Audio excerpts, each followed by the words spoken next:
Le mont Fuji en décembre. 4 jours de road trip au départ de Tokyo.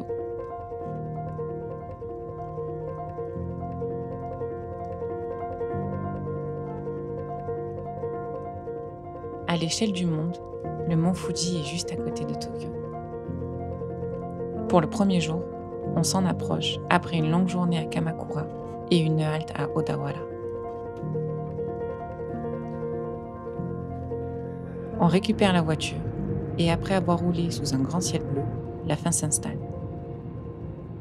On s'arrête dans un restaurant de ramen sur notre chemin.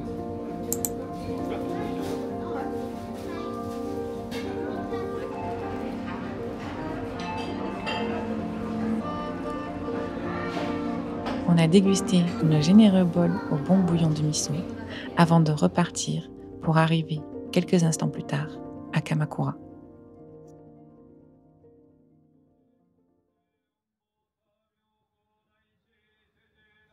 Au nord de la ville, au niveau de la station Kita-Kamakura, il y a de nombreux temples. Pour cette visite, nous avons choisi le grand et paisible Engakuji.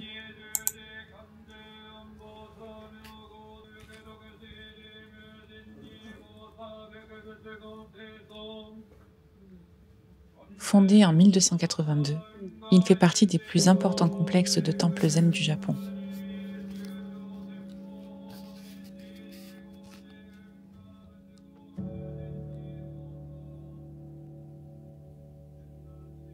« 18 temples composent ce lieu et nous avons profité d'une balade pour en faire le tour.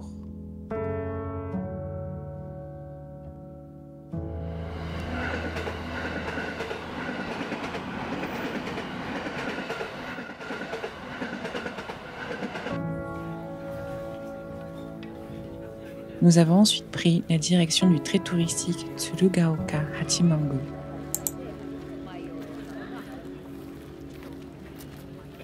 Fondé il y a 800 ans, ce sanctuaire est consacré à la divinité gardienne des samouraïs.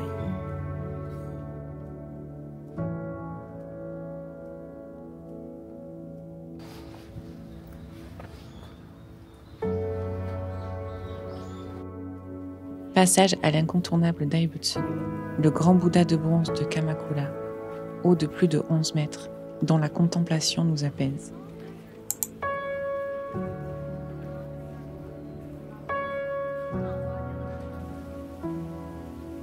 Juste à côté, le très joli Hasedera.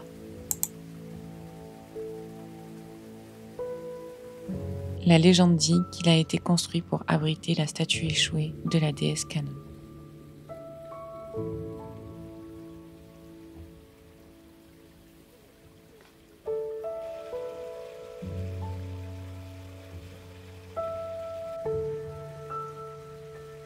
Une petite ascension permet de découvrir la vue sur l'océan.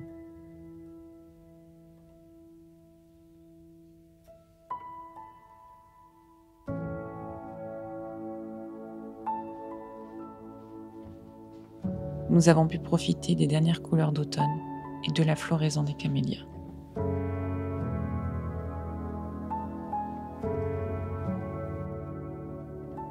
En repartant, on longe la mer et on s'arrête au bord de la plage Shichigahamon.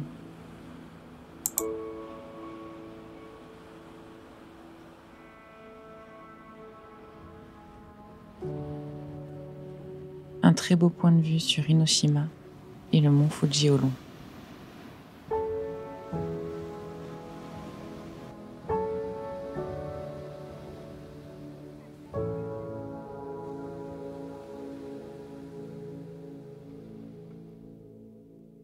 On continue la route pour arriver à Odawara. Nous arrivons juste à temps pour profiter des derniers rayons du soleil qui illuminent son château.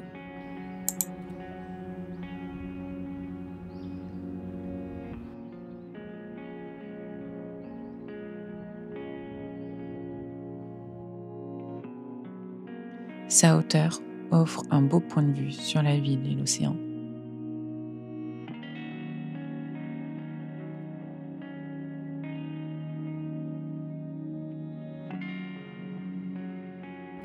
Petit arrêt à la boutique où le travail du bois est à l'honneur.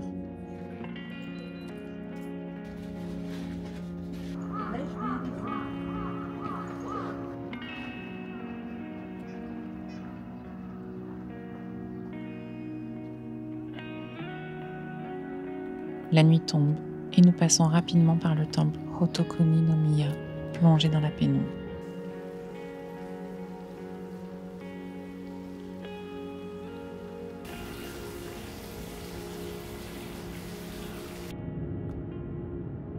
Dernier trajet en voiture de la journée pour rejoindre le ryokan où nous passons la nuit.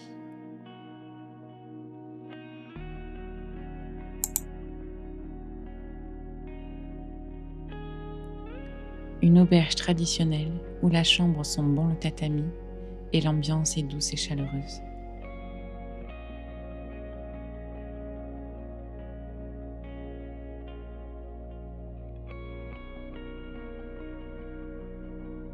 On prend le temps de déguster un très copieux repas, plein de saveurs inconnues et de découvertes. Et il y a des desserts aussi.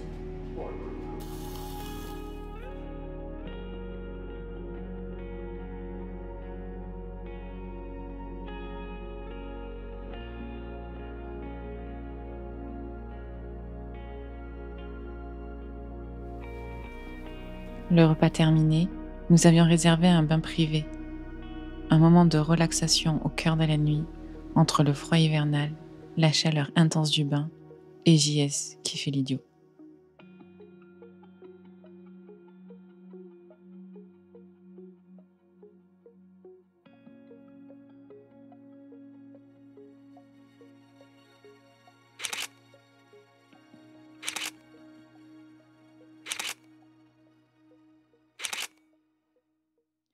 Nouvelle journée, entre bain de soufre, Hakone et point de vue sur le mont Fuji.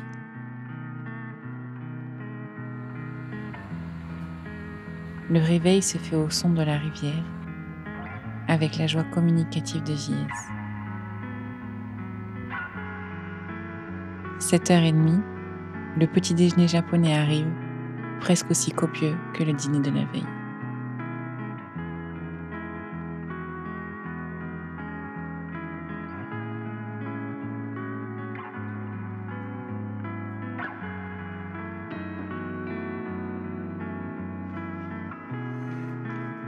Après une montée sur une route sinueuse, nous arrivons au point de vue peu connu du mont Taikan.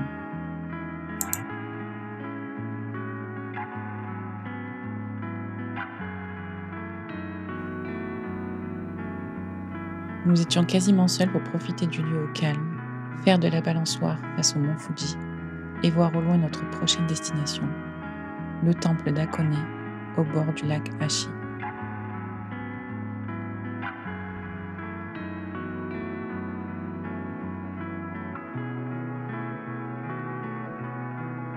En quelques minutes, nous sommes redescendus pour arriver au sanctuaire.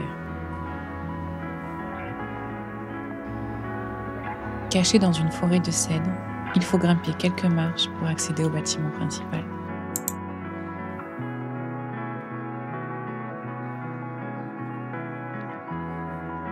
Datant de 737, il est maintenant surtout connu pour ses torii vermillons et principalement celui qui marque l'entrée dans le lac. Un point de vue très touristique, impossible à capturer sans avoir une personne qui prend la pose. Tant pis.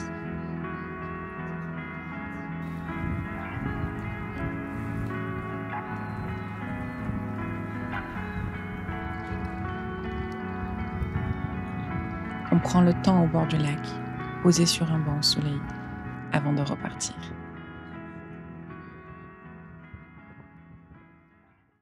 Notre prochain arrêt est la Grande Vallée bouillonnante. Accessible en voiture ou via un téléphérique, cette vallée volcanique porte le nom d'Owakudani. Créée par une éruption volcanique il y a 3000 ans, la zone se caractérise par des fumées et une forte odeur de soufre.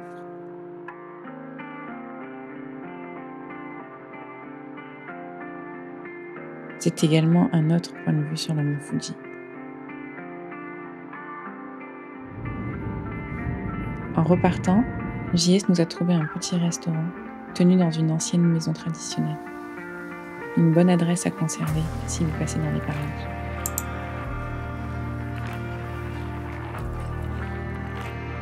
Après avoir roulé un peu, nous avions envie d'un goûter. nous sommes tombés sur ce lieu très cosy, servant des pancakes. Une petite pause au chaud avant de rejoindre le dernier point de vue de la journée, le panorama du lac Yamanaka pour admirer le coucher de soleil.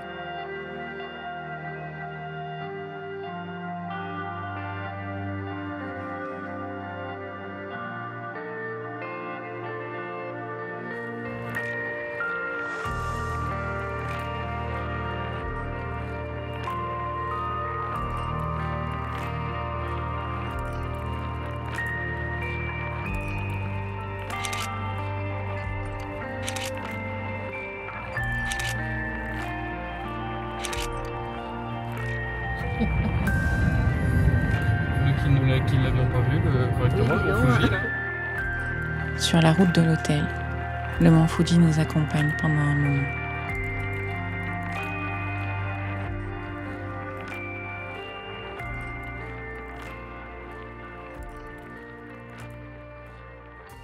Le programme de ce 3e jour s'articule autour de la visite de temples et d'un village traditionnel. Encore une journée parfaitement ensoleillée. L'hiver est tellement agréable, nous avons de la chance. Nous commençons par l'une des portes d'entrée pour l'ascension du mont Fuji.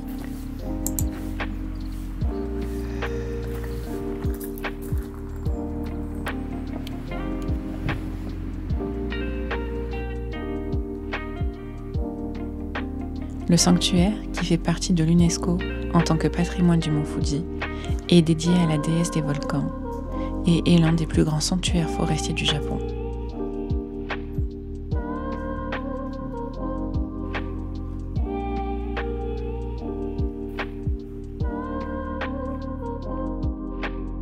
Nous partons ensuite au bord du lac Saiko pour visiter le village reconstruit d'Iyashinosato.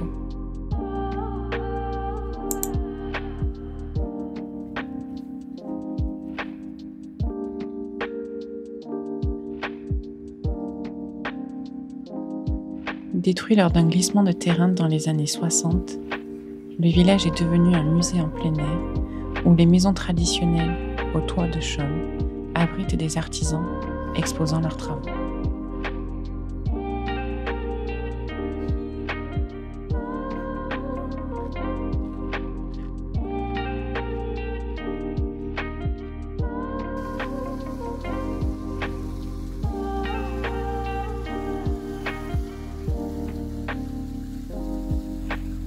Un lieu qui nous fait remonter dans le temps, toujours sous le regard bienveillant du mont Fuji.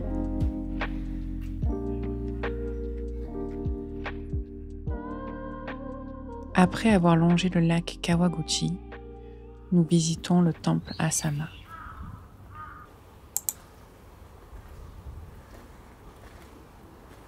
Comme le sanctuaire Sengen, il fait partie du patrimoine du mont Fuji. Construit pour apaiser les colères du volcan, il abrite 7 cèdres sacrés dont l'âge est estimé à plus de 1200 ans.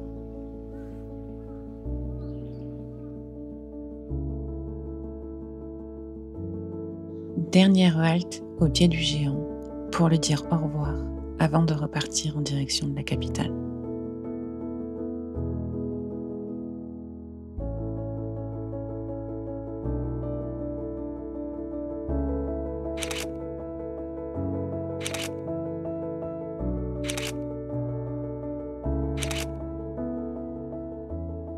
En ce dernier jour, nous avons décidé de nous arrêter pour grimper le mont Takao avant de rentrer. Pour la première partie, nous prenons le funiculaire, bordé par les dernières feuilles d'automne.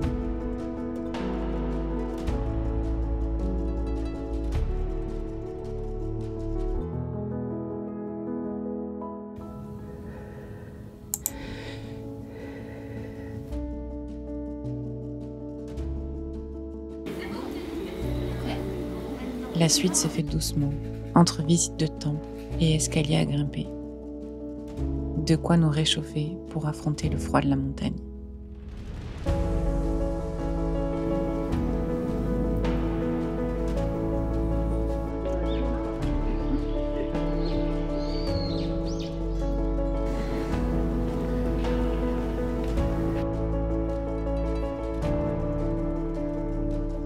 Il faut une petite heure en se baladant tranquillement pour atteindre le sommet et avec de la chance, apercevoir le mont Fuji au loin.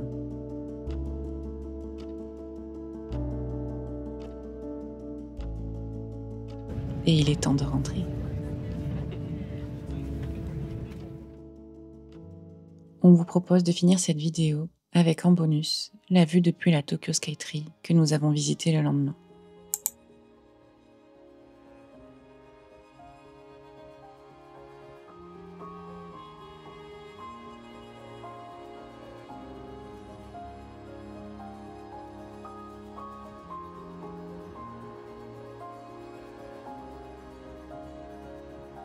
On en profite pour vous remercier d'avoir regardé la vidéo. Si elle vous a plu, un like, un commentaire et un partage nous font toujours très plaisir. Et si vous voulez voir la suite de notre vie japonaise, vous pouvez vous abonner pour ne rien rater.